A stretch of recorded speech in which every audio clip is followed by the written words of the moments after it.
Don't Feed the Ants by Erin Bernardi, illustrated by Patti Nelson Stoneham, read by Grandpa for his grandchildren and anybody else who would like to listen.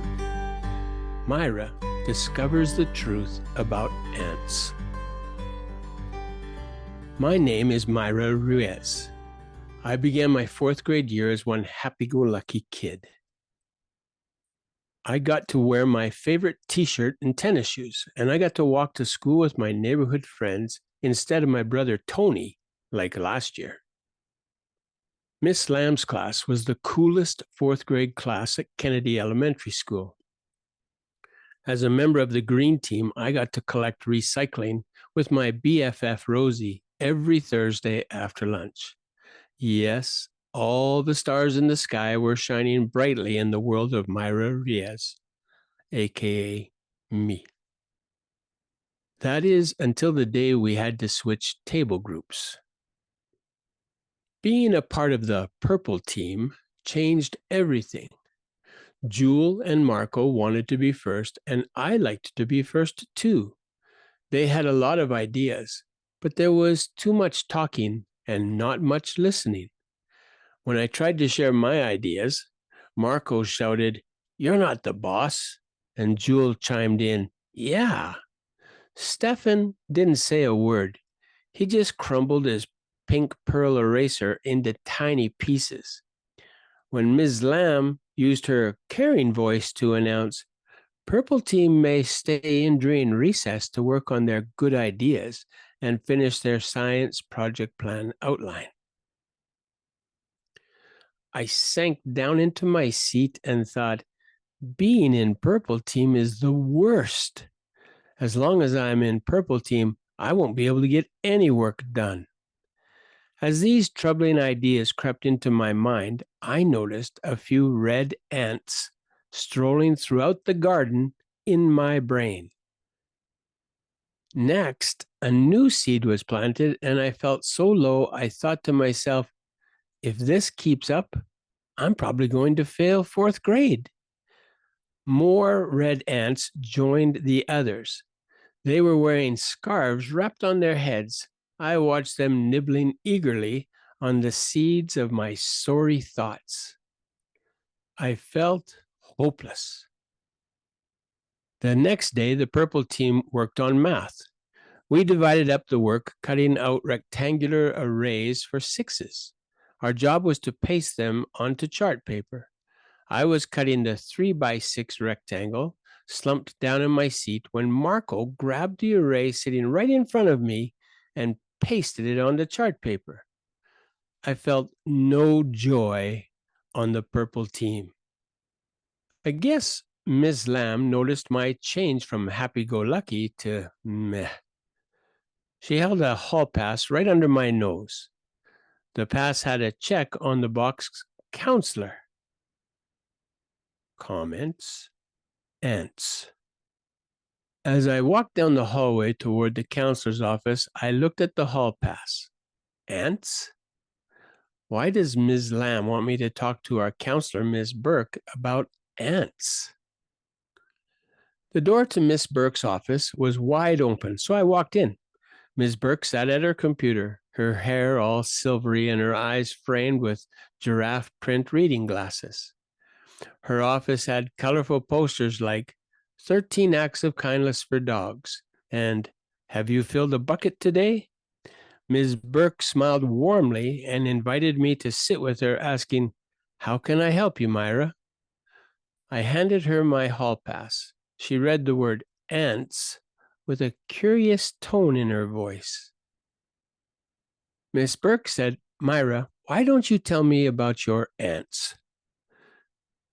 Ms. Burke was really easy to talk to. I told her about all the drama in the purple group, about everybody talking and nobody listening. I told her about too many ideas and too little teamwork. I told her about having to finish our project outline during recess. I told her my happy-go-lucky feeling turned to meh practically overnight. Miss Burke seemed to know exactly what I was talking about. She showed me a poster with 9 ants on it. Some were red and some were black. She asked, "Which ant did you see?" Let's take a look. Ants. Automatic negative thoughts. All or nothing. Always everything. Never everyone. Focus on the negative. Feeling guilty. Labeling. Thinking with your heart. Mind reader. Fortune teller. Blaming others. That's a lot of ants. I started at the top and carefully scanned the faces of each ant. At the end of the first row was the first red ant. I recognized him right away. Focus on the negative. I looked at each ant on the chart, 5 black ants, 4 red ants. The first red ant on the last row, number 7, was wearing the turban. I looked at Ms. Burke waiting patiently and pointed to ant number 3 and ant number 7. Miss Burke nodded her head and declared, "Now that we know what we are dealing with, let's work on a plan." Miss Burke pointed to ant number 3 and said, "Myra, you've told me a lot about what was going wrong in Purple Group. Can you tell me anything that was going right?" Good idea, good idea, good idea, good idea. "Well," I said, "we are studying about ocean habitats. Our job is to teach other kids about what we learned about coral reefs. Marco wanted to make a video. Jewel thought we should make a game, and I thought we should use the tablet to design a cootie catcher with facts and pictures to help kids study for the science test." Ms. Burke said, "Oh my, I see your problem. Those are all really good ideas." "Yes," I said. Ms. Burke folded a paper in half and drew a brainstorm cloud at the top of each side. The left side said problem, and in the right cloud it said solution. On the solution side, she wrote 1. Focus on the positive. Now that you have clarified the problem as too many good ideas, let's brainstorm possible solutions and write them down.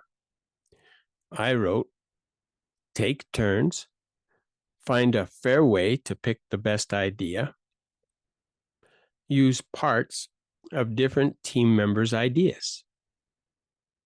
Next, Ms. Burke pointed to ant number 7 on the chart. It read fortune teller. Ms. Burke asked, "Myra, how long have you had these special powers to tell what will happen in the future?"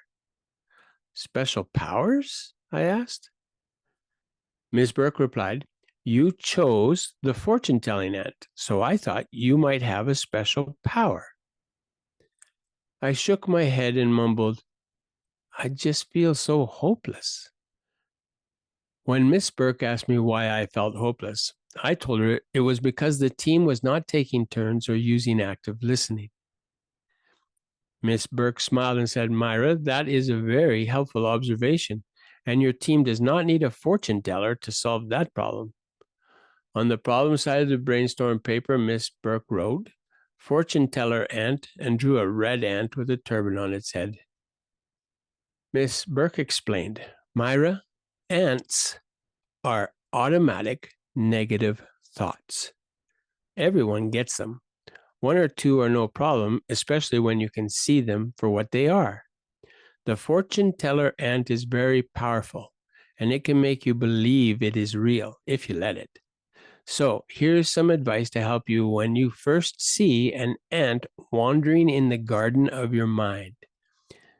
Miss Burke said, "Write this down." Miss Burke continued, "Don't feed it." As I finished writing, "Don't feed it," Miss Burke asked me, "What did your ants eat?" I told her I pictured them in the garden of my mind munching negative thoughts like sadness, frustration, worry, and fear. Miss Burke said delightedly, "Correct." Miss Burke went on to ask a few helpful questions any kid or any adult for that matter can ask themselves when an ant begins to make them feel sad or lonely or mad. Before more ants make you feel miserable and hopeless, ask yourself, is this ant, remember that's automatic negative thought, this pops into your head, is this ant actually true? Am I, Myra Ruiz, really likely to fail fourth grade? Answer, no, probably not. How does this ant make you feel? Answer, hopeless and scared. Who would you be and how would you feel without this ant?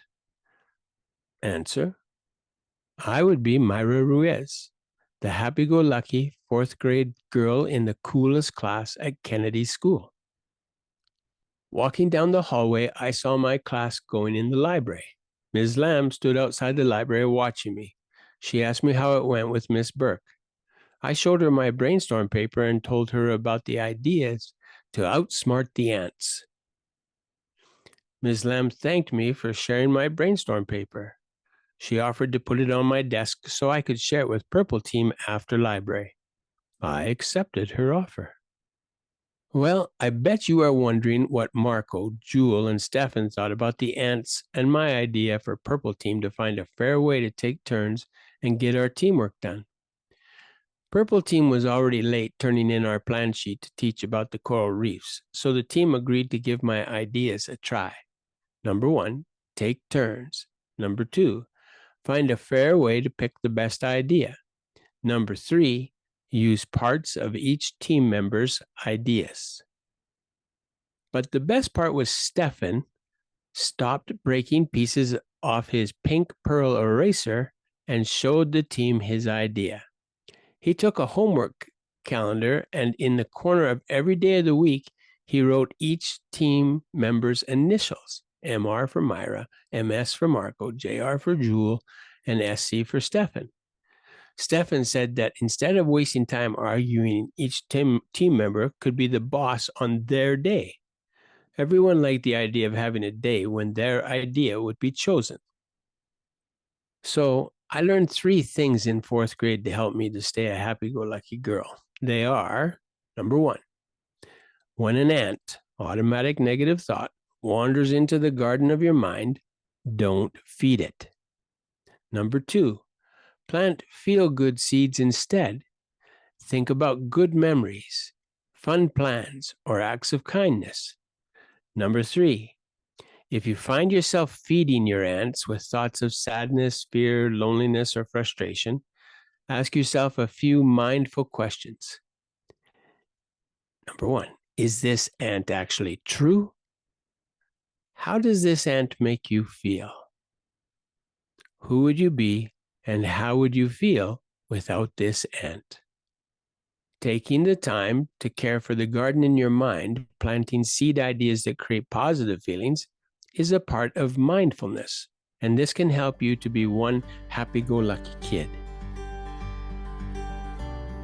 The end of Feeding Ants.